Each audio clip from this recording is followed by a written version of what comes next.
We are told by Mohammedan Muslims, mostly male, that women are treated extremely well in Islam. We also see interviews with some Mohammedan women who are almost completely covered except for their face and sometimes only their eyes showing, confessing that they are liberated by their faith. Is this reality? Muhammad had a very conflicted attitude towards women. Although several verses in the Quran display some compassion towards them, nonetheless, other verses which abrogate and overrule the earlier ones show a distinctly low esteem for them in general. They are looked upon primarily as an object for sexual gratification and procreation. This is reflected in many verses of the Quran and many more, even more derogatory, in the Hadiths. Chapter 2, verse 2-3. Your wives are a tilth unto you, so approach your tilth when or how you will. Muhammadan Islam relegates womanhood to the level of a field suitable for plowing and sowing seed, and the man as the tiller. The Muslim wife is only a sex object for the Muslim husband's pleasure and desires, when, where, and how it suits him. What are mandated under Sharia law are immoral, unjust, and unacceptable instructions such as that women can be sexually violated in any manner, time, or place that the Muslim man deems fit, that a husband may beat his wife with or without a reason, at will, that a woman cannot sue for divorce on any grounds, etc., etc. Women are invariably considered as objects for the Muhammadan man's pleasure and gratification, his plaything. Chapter 4, verse 3. It says, if you fear that you shall not be able to deal justly with orphans, marry women of your choice who seem good to you, 2 or 3 or 4. Chapter 4:11. Allah directs you in regard of your children's inheritance, to the male a portion equal to that of 2 females. Chapter 4, verse 34. Men are the protectors and maintainers of women. The righteous women are devout.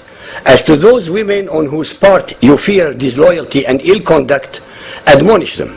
Refuse to share their bed, beat them. Chapter 4, verse 43. Believers, if you are ill or on a journey, or come from answering the call of nature, or if you have touched a woman and you find no water, then take for yourselves clean dirt and rub your faces and hands. The Quran claims that women are so unclean and polluted that they are worse than dirt. Verse 33:59. Prophet, tell your wives and daughters and all believing women that they should cast their outer garments over their persons. As usual in the translation and interpretation of the Quranic verses, the Muhammadan scholars, all male, create rules and regulations to humiliate and make women subject to the dictates of the Muhammadan male chauvinists under all circumstances. These were and are nefarious, oppressive, and inhumane acts of control and subjugation. I have absolutely no doubt that the listeners would be utterly shocked to find out that nowhere in the whole of the Quran is there any mention whatsoever of the veil, hijab, as a covering of women. The idea that only a woman's eyes should be exposed out of her whole body is not only morally bereft of justice and equality, but is utterly obscene and totally ungodly.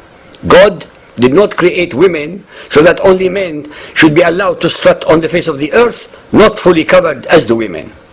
Another remarkable story is buried in the tradition that Aisha, the wife of Muhammad, related that he did not force his wives to wear the hijab, as in Sahih Bukhari Hadith 8.257, narrated by Aisha.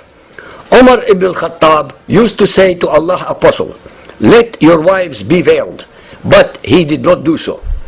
Sahih Bukhari Hadith 1.301, narrated by Abu Sa'id al-Khudri. Once Allah's Apostle went out and he passed some women, and he said, O women, give alms, as I have seen that the majority of the dwellers of hellfire were you, women.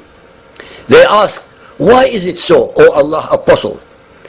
He replied, You curse frequently and are ungrateful to your husbands. I have not seen anyone more deficient in intelligence and religion than you. A cautious, sensible man could be led astray by some of you. In Sahih Bukhari Hadith 1.493, narrated by Aisha, the Prophet said, the things which annul prayer were mentioned before me, and those were a dog, a donkey, and a woman. I said, you have compared us women to donkeys and dogs. Sahih Bukhari 7.33, narrated by Usama bin Zayd. The Prophet said, after me, I have not left any affliction more harmful to men than women.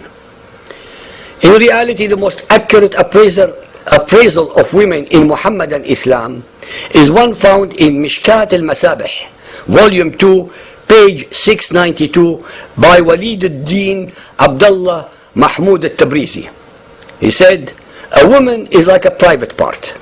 When she goes out, the devil casts a glance at her.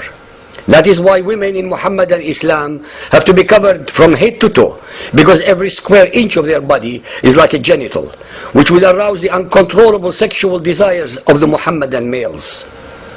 The references that I quoted so far are only a fraction of more to be found in the Quran and the Hadiths, but I hope will suffice to demonstrate the reality of how women actually fare under Muhammadan Islam as compared to the lies and falsehoods repeatedly declared by invariably the male Muhammadan Muslims in the news media.